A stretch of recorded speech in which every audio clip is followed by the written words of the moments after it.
Hello, welcome to Matty Vision. Bit of a techie video today. Today I'm going to be comparing the audio and video quality of a few different devices. What you're seeing down here is the GoPro Hero7 Black set to 4K 60 frames per second. And you're hearing the audio from the GoPro Hero7 Black now.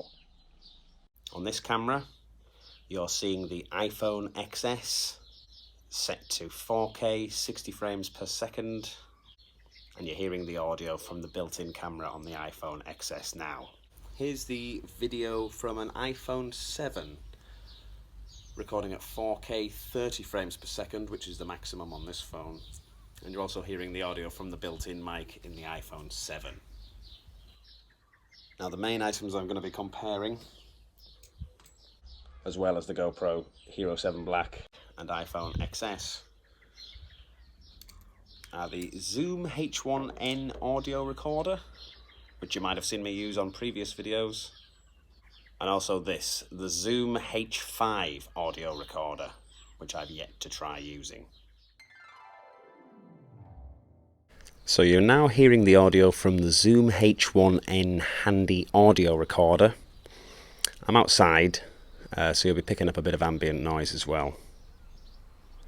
I've got it hopefully set so that it's picking up my voice at around -6 decibels. So now let's compare how this audio recording sounds next to the Zoom H5 audio recorder. Hopefully I've got this set to around about the same level, -6 decibels on my voice. I haven't got any auto level on. See, as I say, I'm outside at the moment. There are better wind mics available for these. Not sure how that wind will be picking up. Let's compare this when cut back to the iPhone XS audio built-in mic. This is me speaking at the same volume. Obviously the mic's a little distance, maybe a metre away.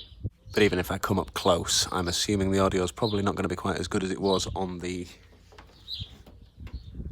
Zoom H5.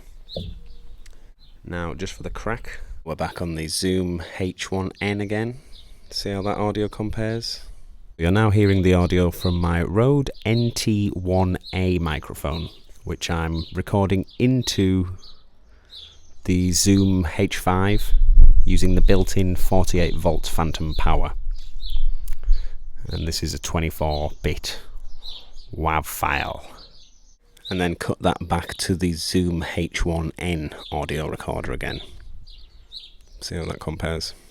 Back to the iPhone XS audio built-in microphone.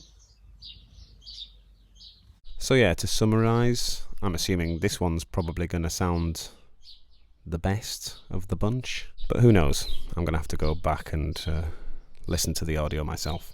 So I hope this video's helped you somehow. If you've been considering buying one of these items, perhaps the Zoom H1N or the Zoom H5 or the Rode NT1-A. Perhaps you were thinking of getting a GoPro 7. I wouldn't bother. Alright guys, thanks for watching. If you liked the video, go ahead and subscribe. I don't usually do techie kind of videos, but you never know. Ask me nicely enough, I might do some more. Cheerio!